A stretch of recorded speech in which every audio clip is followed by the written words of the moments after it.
What's up, it's Tom from Chalking Fitness here. Just wanted to do a review on the NOBULL trainer.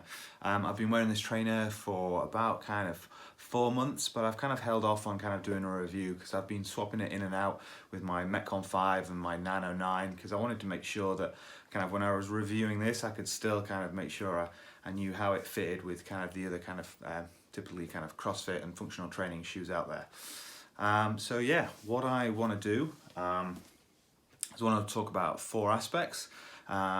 Stability and support, typically around kind of powerlifting and weightlifting movements.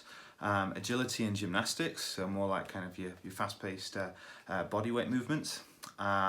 Comfort and style. So starting with kind of stability and support, what I found with these trainers is they're really good, give a really stable platform for squatting and pressing. I think, you know, it's got really quite a stiff sole to it, kind of it's like a double layer. You've got this kind of see-through layer and then this kind of like the coloured layer, and actually it works really well to look at. And initially I wasn't sure they were going to give that much kind of support, and what I mean by support is the kind of like lateral support, perhaps when you're kind of doing squat cleans, squat snatches. I thought maybe because it was a single piece that it wasn't going to give as much support as say like the Metcon 5, which has got both the flywire and the kind of like enlarged kind of outsole. But actually I found them not really lacking in support. They're definitely not up there with the Metcon 5, and it's really kind of down to preference. You know, if you've got kind of good natural stability in your feet, then perhaps you don't need it. So yeah, really, you know, I find that they're really good for your powerlifting, kind of back squats, front squats, deadlifts, a really good, solid, stable platform. Not as much stability as the Metcon 5, but they're definitely not lacking, and actually maybe the single kind of upper is actually more kind of supportive than you might first think.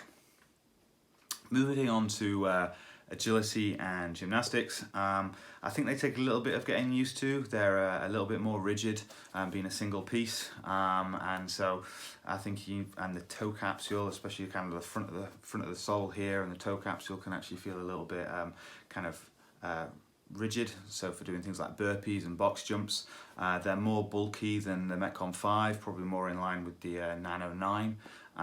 But you know, I've kind of got used to them and haven't found them kind of like overly cumbersome. But if you like something kind of like really streamlined, then you might prefer the kind of Metcon 5. I've not done much running. Some people say they're amazing to run in, given that they're not a kind of split midsole. I don't feel like I'd want to kind of run a long distance in them, but some people praise them, but I can't kind of comment on that too much. Thirdly, let's talk comfort.